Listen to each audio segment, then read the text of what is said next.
오늘은 조금 특별한 주제를 다뤄보려 합니다. 책이 아닌 제가 직접 경험하며 깊이 깨달았던 스포츠, 그 중에서도 테니스가 알려주는 인생의 지혜를 나눠보려 합니다. 저는 자주 사람의 진짜 모습은 어디서 드러날까라는 질문을 스스로에게 던지곤 합니다. 평소에는 친절해 보여도 위기에서 본색을 드러내는 사람, 말로는 겸손하지만 작은 이익 앞에서 태도가 바뀌는 사람들 많이 볼 수 있죠. 저는 그 답을 스포츠에서 찾았습니다. 특히 테니스 코트 위에서는 그 사람의 마음가짐, 태도, 심지어 인성까지 고스란히 드러납니다. 오늘 영상을 끝까지 보시면 왜 스포츠가 단순한 게임이 아니라 인생의 축소판인지, 작은 태도가 어떻게 관계와 인생을 바꾸는지, 그리고 우리가 어떤 태도를 선택해야 존중받고 행복한 삶을 살 수 있는지 명확하게 알게 되실 겁니다. 코트 위에서 드러나는 진짜 모습. 저는 일주일에 한 번 테니스를 즐깁니다.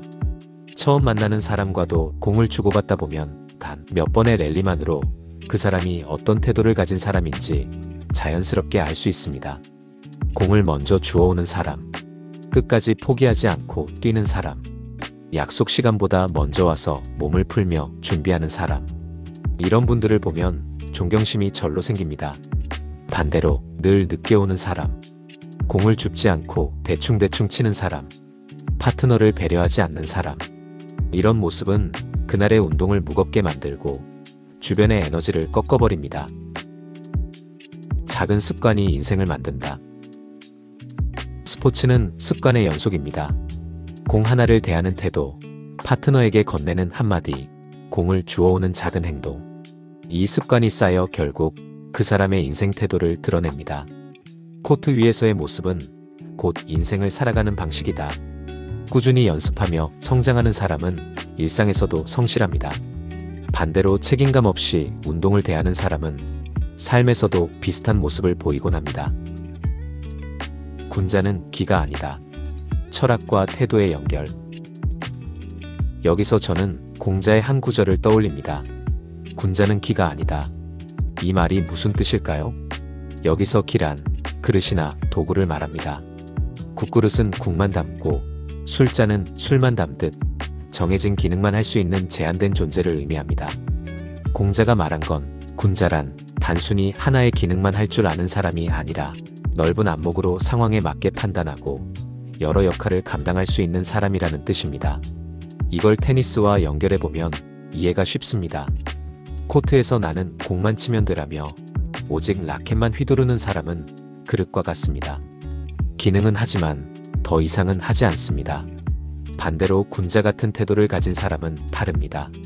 공을 먼저 주우러 가서 상대방을 배려하고 파트너의 실수를 감싸주며 경기를 넘어 함께하는 시간을 즐겁게 만드는 분위기를 이끌어냅니다. 즉, 단순히 라켓을 휘두르는 기계가 아니라 사람과의 관계와 시간까지 빛나게 만드는 존재가 되는 것이죠.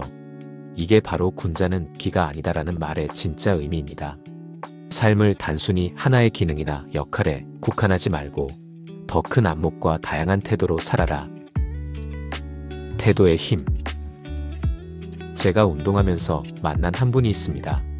그분은 늘 약속 시간보다 일찍 와서 코트를 정리하곤 했습니다. 처음엔 단순히 성실한 분이라고만 생각했죠. 하지만 알면 알수록 그분은 회사에서도 신뢰받고 가정에서도 존경받는 분이었습니다. 이유는 간단했습니다. 말이 아니라 태도의 일관성. 시간을 지키고 작은 배려를 잊지 않고 끝까지 책임지는 태도. 그것이 곧 그 사람의 인생이었습니다. 반대로 늘 대충대충 하는 분은 회사에서도 비슷한 평가를 받았습니다.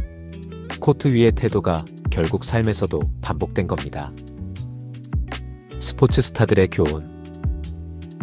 세계적인 테니스 선수 로저 페더러는 말했습니다. 상대방을 존중하지 않으면 진정한 승리는 없다. 페더러가 위대한 건 단순히 트로피 때문이 아닙니다. 패배했을 때조차 상대를 존중하는 태도, 심판의 판정에 억울해도 품격을 잃지 않는 태도 때문이죠. 또한 세레나 윌리엄스는 이렇게 말했습니다. 내가 가진 가장 큰 무기는 태도다.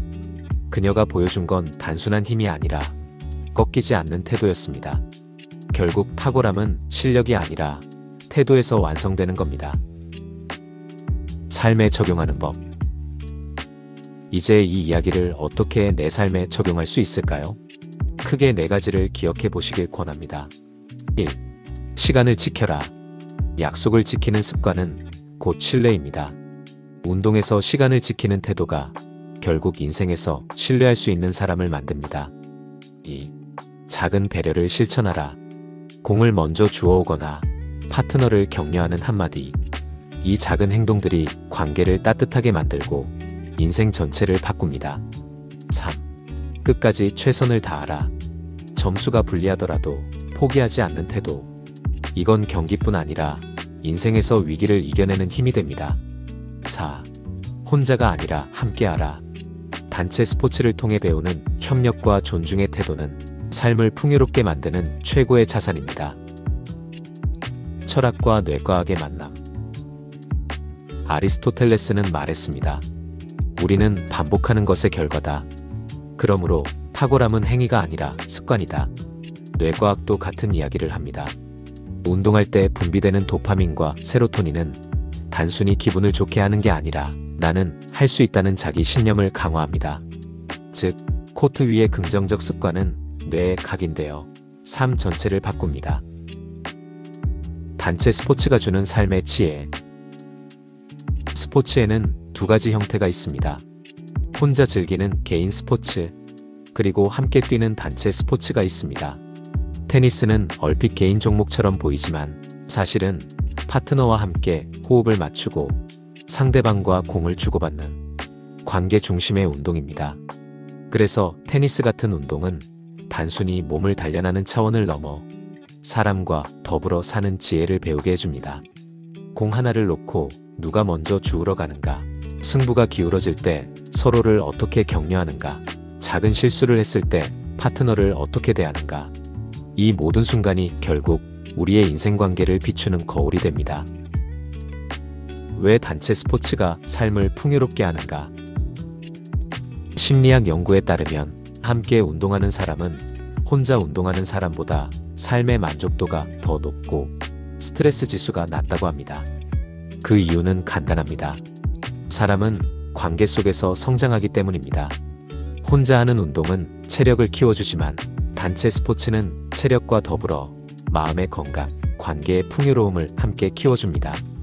특히 중년과 노년기에 들어서면 우리가 가장 두려워하는 건 몸의 노화보다도 관계의 단절입니다. 매주 함께 만나 웃고 몸을 움직이며 땀을 흘리는 경험은 단순한 운동을 넘어 삶의 활력소이자 행복의 비밀이 됩니다. 노년의 삶과 단체 스포츠. 노년의 가장 큰 위험은 외로움입니다. 아무리 경제적으로 넉넉해도 함께 웃고 땀 흘릴 친구가 없다면 그 삶은 공허해집니다. 단체 스포츠는 이 문제를 해결해 줍니다. 테니스 클럽, 배드민턴 모임, 동네 축구팀. 이런 곳에서 함께 뛰고 호흡하는 순간 우리는 나이를 잊습니다. 나는 아직 건재하다. 나는 여전히 누군가와 연결되어 있다. 이 감각은 노년의 삶을 풍요롭게 만드는 핵심입니다. 그리고 이 과정에서 자연스럽게 배려, 존중, 팀워크라는 덕목이 몸에 새겨집니다. 결론적으로 테니스는 단순한 스포츠가 아니다라고 정의할 수 있습니다. 삶의 태도를 비추는 거울입니다. 코트 위의 작은 행동 하나가 결국 인생 전체를 말해줍니다. 군자는 기가 아니다라는 말처럼 우리도 단순히 기능만 하는 사람이 아니라 상황에 따라 더 넓은 안목으로 세상을 이끌 수 있는 태도를 가져야 합니다. 삶은 거창한 순간이 아니라 매일 반복되는 태도의 합으로 결정된다. 여러분도 다음에 운동할 때 단순히 땀 흘리는 시간을 넘어 자신의 태도를 점검하는 기회로 삼아보시길 바랍니다. 그러다 보면 코트 안과 밖 모두에서 존중받고 행복한 삶을 살아가실 수 있을 겁니다. 오늘도 당신이 원하는 인생을 디자인할 수 있습니다. 여기는 인생 디자인 스튜디오입니다. 감사합니다.